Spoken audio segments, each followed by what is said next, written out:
முடி உதிர்வை தடுக்கிறதுக்கு ஆண்களுக்கும் சரி பெண்களுக்கும் சரி, அதாவது வழுக்கு தலை விழுந்த மாதிரி நபர்களுக்கும் சரி, இந்த விஷயத்தை பயன்படுத்தி பாருங்க. நிச்சயமா ரிசல்ட் கிடைக்கும். ஆனால் மெதுவாக தான் கிடைக்கும்.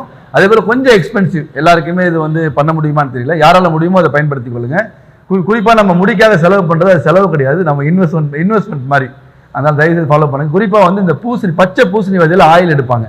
அது எல்லா இடங்களும் கிடைக்குமான்னு தெரியல. அது கிடைக்குதான்னு பாருங்க. இல்லைன்னா உங்களுக்கு தெரிஞ்ச செக்கு ஆட்டக்கூடியவங்கள்ட்ட நீங்களே பச்சை பூசணி விதையை கொடுத்து அதை அரைச்சி அந்த எண்ணெய் எடுத்துக்கொண்டுங்க. அதே போல் அந்த எண்ணெயில் அதை லைட் சிம்மில் வச்சு கொதிக்க வைக்கும் போது கருவேப்பிலை, அரைச்ச மருதானையை காய வச்சு அதுக்கப்புறம் அதை உள்ளே போடுங்க. கொஞ்சம் வெந்தயம், கொஞ்சம் கருஞ்சீரகம், அதே போல் கொஞ்சம் செம்பருத்தி பூ காஞ்சது, இதெல்லாம் கொஞ்சம் போட்டு கொதிக்க வச்சு முடிஞ்சால் அதில் கொஞ்சம் சின்ன வெங்காயத்தையும் ஆட் பண்ணிக்கொள்ளுங்க. அதை கொதிச்சதுக்கப்புறம் அதை வடித்து வச்சு அதை தினசரி இரவும் பகலும் பயன்படுத்துங்க. நிச்சயமாக எல்லாருக்குமே முடி வளரும், ரொம்ப பிரயோஜனமாக இருக்கும்.